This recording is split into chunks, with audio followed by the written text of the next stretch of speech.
Bienvenidos al programa Rompecabezas. En este espacio queremos hoy presentar el tema de la dignidad de la persona humana.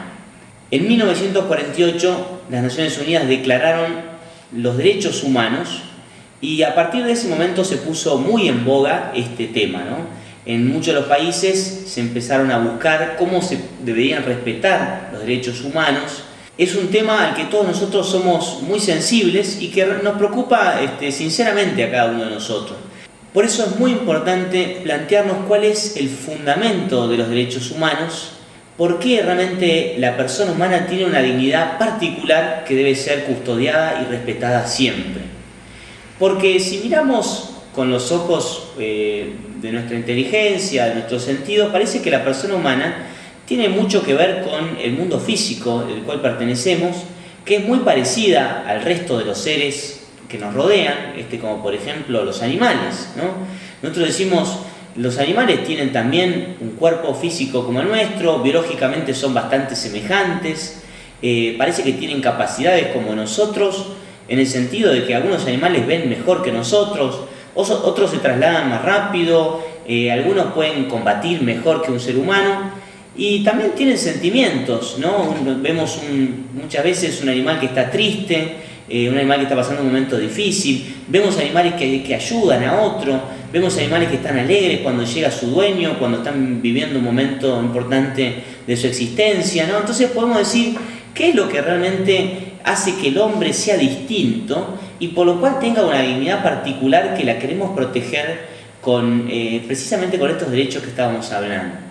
Por eso queremos remontarnos al libro del Génesis, un libro que no busca tener un lenguaje científico, histórico al estilo moderno, sino que es un libro que busca entender al hombre y a Dios desde las causas más profundas. Por eso es un libro con relatos etiológicos, es decir, que buscan la causa de lo que nosotros estamos hablando, ¿no? Y cuando habla de la creación del hombre, dice que Dios tomó un poco de tierra, Adamá, en hebreo se dice tierra, y lo va formando Adán, que es aquel que brotó de la tierra. Con esta imagen, el Génesis nos quiere decir que el hombre es tan físico, tan biológico como el resto de los animales, el resto de la creación, ¿no? Por eso está muy bien lo que decíamos, que veíamos muy semejante al hombre con el resto de los seres. Pero lo que hace Dios es insuflarle el espíritu. Le sopla al hombre y le brinda su mismo espíritu. Y por eso Génesis le da al hombre, sin duda, el centro de la creación. Lo pone en el corazón, en el lugar central. ¿Por qué? Porque el hombre tiene haber sido hecho a imagen y semejanza de Dios, que es tener el mismo espíritu de Dios. Este espíritu, esta espiritualidad que el hombre tiene, es una cualidad que también se ha planteado desde el punto de vista racional. La filosofía, por ejemplo, sin conocer la revelación judeocristiana, planteó desde muy antiguo esta capacidad del hombre que trasciende al mundo físico y biológico de los animales y que le da al hombre la capacidad de preguntarse por el sentido, ¿no? La filosofía habló siempre de una capacidad de conocer muy particular del hombre que tiene una dignidad especial. Si el hombre no conoce solamente con los sentidos, sino que tiene la capacidad de entender, es decir, de leer adentro el sentido de las cosas y por lo tanto de poder comportarse también libremente. Todo hombre busca conocer quién es, cuál es el sentido de su vida y por lo tanto tratar de vivir de acuerdo a este sentido. No es algunos hombres religiosos de alguna religión determinada, sino que todo hombre busca conocerse a sí mismo y entender para qué está en la vida y cómo vivir bien. Por eso ya en el pensamiento filosófico, la capacidad del hombre de conocer intelectualmente y de elegir libremente ha puesto al hombre en el centro de la creación. Él es capaz de ser dueño de sí mismo y de forjar su destino. Por eso el hombre sabe que tiene que pensar y descubrir cómo actuar en cada momento respetando su dignidad. El hombre tiene entonces esta capacidad de conocer el sentido de la vida y de poder ser dueño de su destino, de poder elegir libremente el camino por el cual quiere transitar.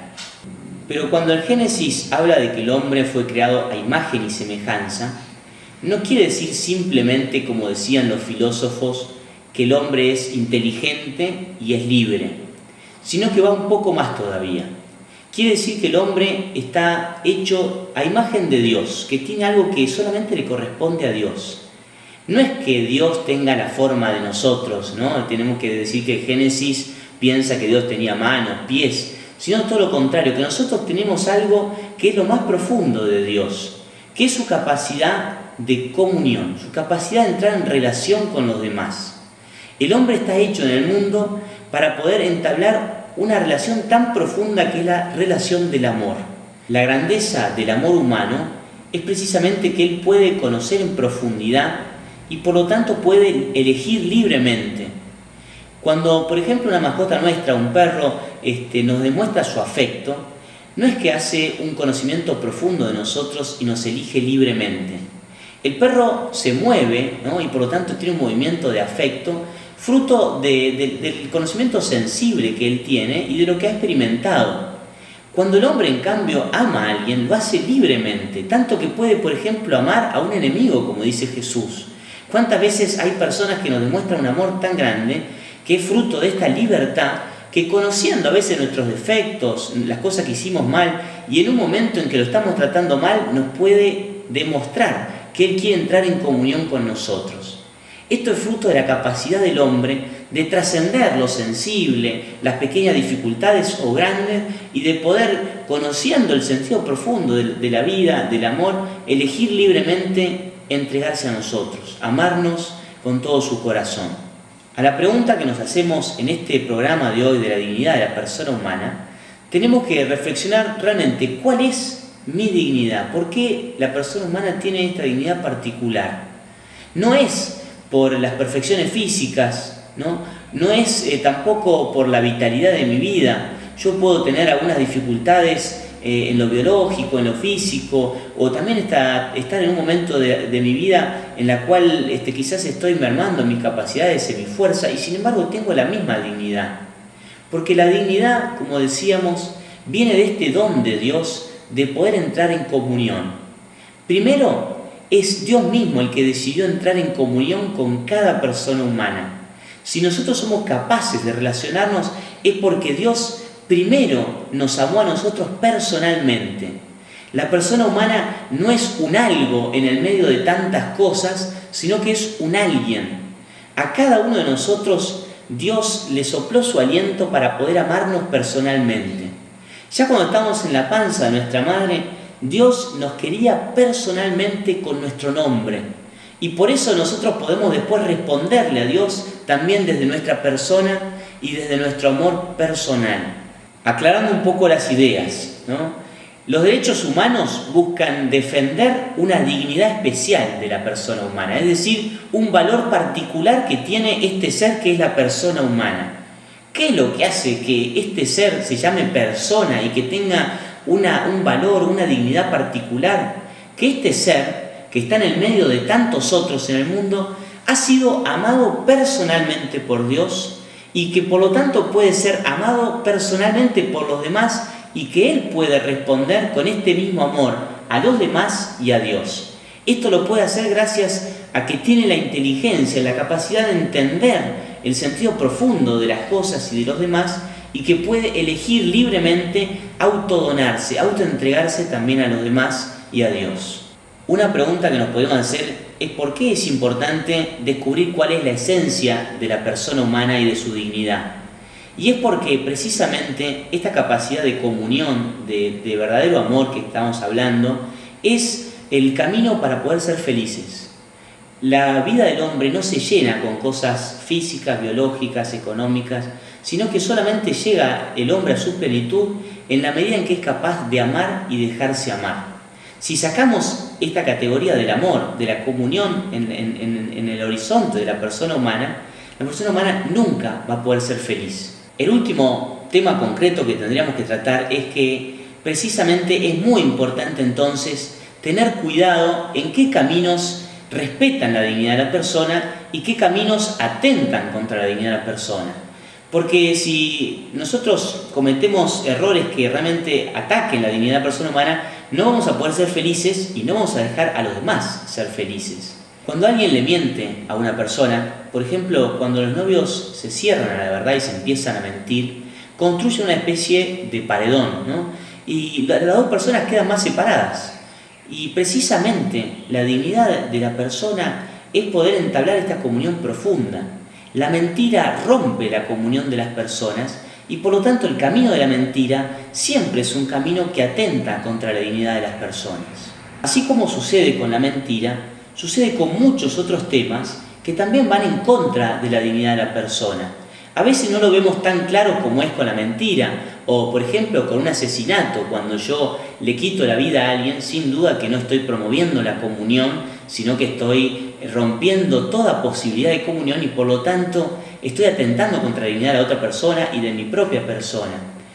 Pero hoy en día hay situaciones en las que no se ve con tanta claridad que nuestras acciones, por más libres que sean, por más que yo las elija, pueden atentar la dignidad de las otras personas y de mi misma persona. Hay situaciones concretas de la vida en las que a veces no podemos ver con tanta claridad que alguna acción que nosotros elijamos va a atentar directamente contra la dignidad de la persona humana. Por ejemplo, hoy en día se plantea mucho cuando una mujer queda embarazada en situaciones difíciles, ¿no? Quizás por lo económico, por lo social, por distintas dificultades. Quizás parece oportuno que podría elegir terminar con ese embarazo. Sin embargo, nosotros vemos cómo esta acción de terminar con ese embarazo atenta directamente contra la dignidad de esa persona que ya está viniendo, que ya es amada por Dios, elegida por Él, y que ya debería ser amada y elegida por nosotros. Cuando nosotros, en vez de elegir amarla, recibirla, entrar en comunión con esa persona, nos cerramos, cortando la posibilidad de su existencia, quitándola del camino de la vida, sin duda que tentamos contra la dignidad de ese ser humano que viene a nosotros y también nuestra dignidad personal. Cuando en estas situaciones difíciles la mamá o quizás también todo el círculo familiar opta por terminar con ese embarazo, lo que estamos haciendo es atentando contra la dignidad, por supuesto, de esa persona que viene, pero también de cada uno de nosotros. Porque nuestra dignidad está precisamente en abrirnos a la comunión. Por eso tan lindo es ver cuando, en cambio, una mamá a veces con dificultad y todo su entorno, con todos los problemas a veces para recibir una vida humana, sin embargo, se abren a este don de la vida. Cómo esta experiencia de recibir una vida humana les hace tanto bien y los enriquece en su vida personal. Este espacio rompecabezas tendría que ayudarnos siempre a pensar para poder ir armando nosotros una mirada profunda y así poder jugarnos por cada persona. Por eso necesitamos, como siempre, que nos sigan acompañando y nos sigan ayudando con sus preguntas, con sus dudas, con sus comentarios, también con la propuesta de algunos temas para poder hablar juntos.